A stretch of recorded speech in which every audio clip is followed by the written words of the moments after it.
Just say, just the range of emotions. I mean, you guys 19-0, 36 Yep. straight. I mean, how you, Yeah, all game, we just tried to just keep going. I just think guys are fighting right now, coaches are fighting, players are fighting. We're down 19-0, and again, if you look at the momentum, you're not going to be happy, all right? But if you just think about it being 3-0 at the halftime on the road in the ACC, down 3 points on the road in the ACC, you just kind of get back to even keel a little bit. Then they got a quick one on us. We hung in there. Obviously then we missed the field goal, and the emotions go down again, but we had a lot of faith that the defense would stop and we'd get the ball back, so it worked out. When you were down 36-19, and what did you tell Stephen Morris and this young offense and how to stay poised in the game? Well, just to put blinders on. I think that's what I kept saying to Jed. Just put blinders on. Don't worry about what's going on.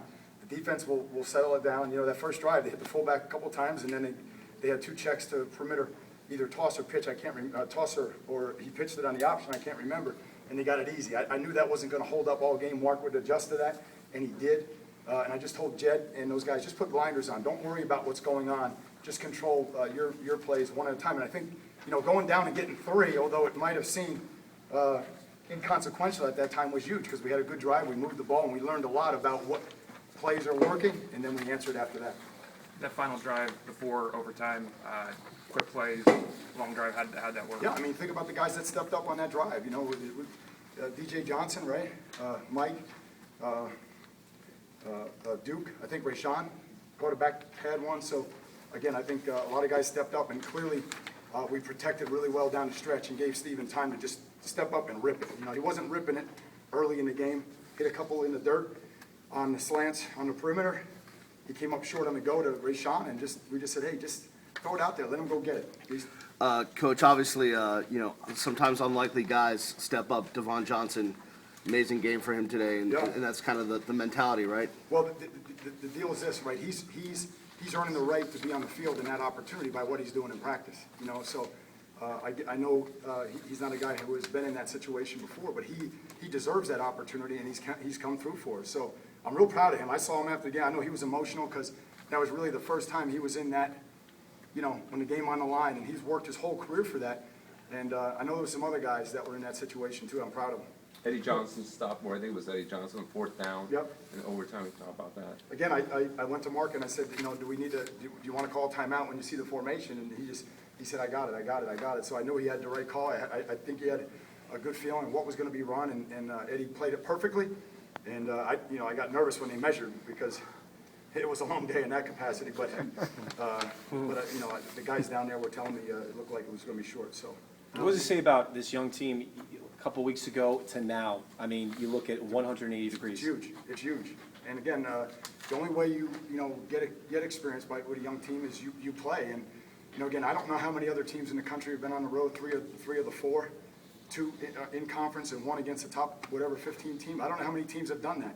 So every mistake we've made has been magnified. Every mistake that we've made as young players has been magnified. And today, they just kept running through their mistakes. Everybody just did their job, and they just kept fighting back and clawing back. So I think we really stayed together well this time. What type of adjustments did your defense make after giving them those 36 points? What type of defense adjustments did you make? Well, we made a couple of. Number one, like I said, the first drive was 4 plays, and I knew that wasn't going to hold up, and I just knew Mark would settle down. Then we had some problems with our special teams. It wasn't.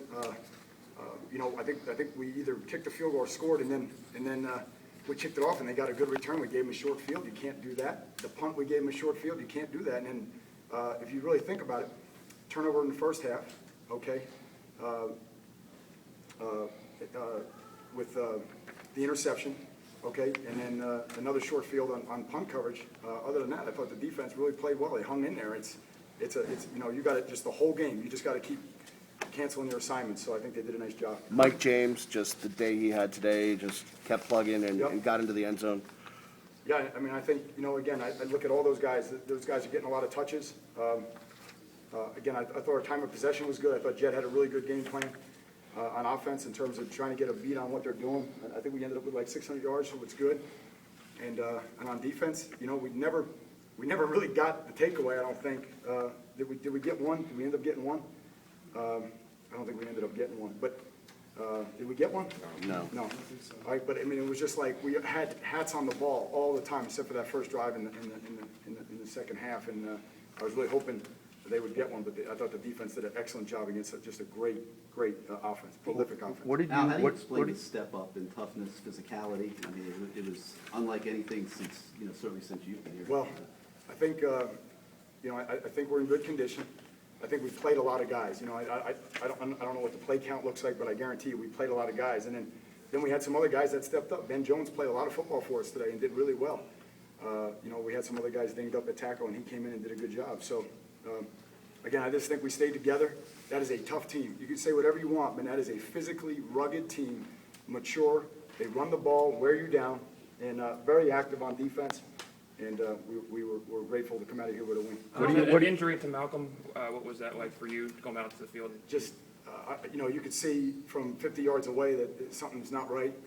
And, when you got out there, I just wanted to make sure the kid understood that we're there for him. And I thought the medical people did a great job, got everything, straightened out. I don't want to comment. I don't know if we've released anything on his. Okay, good. So I can say it then. So obviously it was dislocated. They got it. I mean, just an unbelievable job by the doctors to get that in place that quickly. The kid was hanging in there, and then, just relaxed. And they did a great job with him. And, I don't know what it's going to mean for his health, but what a great job by our medical people to do what they did, in such a fashion. Al, what do you remember of sprinting across the field? The last, it looked like Jim I did. Valvano almost. I apologize to both Jed and Mark because, I just never do that. But obviously, incredible range of emotions, and I just felt like our kids really, earned it the hard way. You stop a 4th and 1 against a team that, what do they convert? 95%, maybe higher of their 4th and 1 and 3rd and 1 plays. They're unbelievable at it. And then I just felt, I guess I just released a little bit. So You kind of chest pumped to Sebastian. I Did you see know. that? There's no, I'm sure some. Why'd you apologize to? Well, I don't know. It was exciting because, we were on, the wrong side of that too many times last year. And for the kids just to stay together, and really, anybody that was at the game could have said, oh man, it's Kansas State again. And the kids refused for it to be that. So, the kids learned something in Manhattan, Kansas. Nobody likes to score. Nobody wants to think about it. We left it there, but we learned something there that was really important. And as I've said, when you're playing all these young guys, that environment is not intimidating anymore. Now they're starting to get the environment. They're starting to understand what it means to pack your bags and be focused. We were focused today. We let them back in the game, and then obviously they kept going with momentum. But we were focused, and we started fast. Dalton Botts, he's on crutches. Yeah, I don't know. I don't know what his status is. It was on the return. I don't know what his status is. Yeah, Right but now. Ankle. what is this, I just want to know what this victory does. Those guys were so excited. They should be. With the fans, They and should what does be. this do for them Well, now I mean, going forward? again, I told them to enjoy it today, but we got to be careful, we talk about, treating, victory and defeat, treating those two imposters the same, triumph and tragedy, and they have to do that now. And if we want to grow up, then we have to enjoy it, and then, by the time we come over tomorrow for study hall, whatever we got to do, we got to let it go and we got to move on. We got a great Wolfpack team coming in here, our home. I hope this does something for our fans at home. I hope they understand that these kids are going to fight, and a lot of kids, not just the young guys, but a lot of guys stepped up for the first time and played significantly and did well for us. We got a coordinator, players.